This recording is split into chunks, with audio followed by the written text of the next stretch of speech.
Hey, hola a todos. Et aujourd'hui c'est la première leçon, donc on va commencer directement par l'alphabet.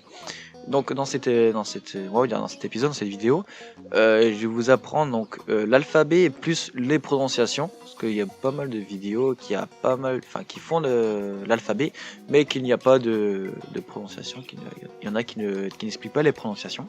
Donc on va commencer donc directement.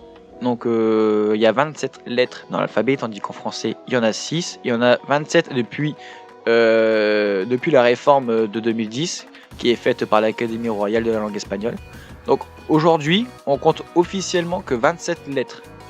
Et donc après vous avez les lettres CH et LL qui ne sont plus considérées comme des lettres à part entière.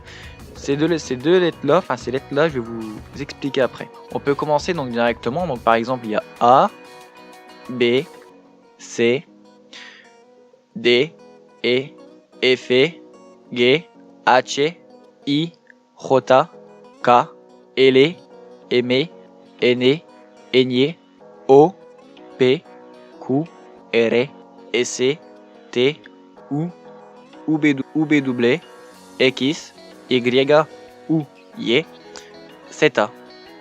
Donc ici, je vous ai dit les 27 lettres. Alors par exemple le CH, quand vous avez un mot CH par exemple comme chico, chica, là vous voyez que je dis tche en fait.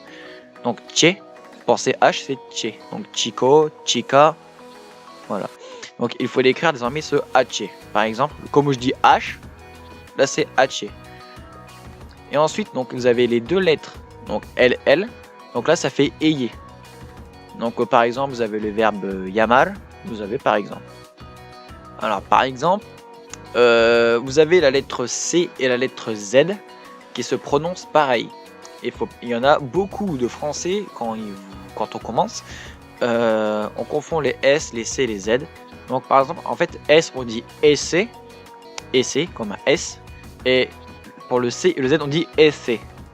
C'est essayer de, par exemple, vous avez les mots cerrado par exemple, et en S vous avez salir. Avec Z par exemple vous avez zapatos. Donc je vais vous répéter donc l'alphabet plus le tché et le eye dans l'alphabet.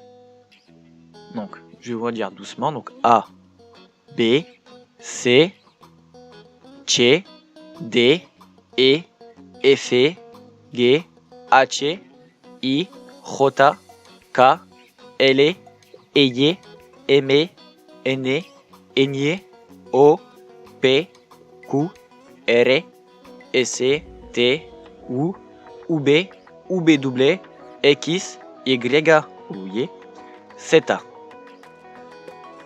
Vous avez aussi le R. Donc si par exemple dans comme le mot chien, perro, là ici comme il y a deux R, on va forcer sur le R en fait. Donc perro, et comme par exemple mais donc perro et perro. Un perro, perro.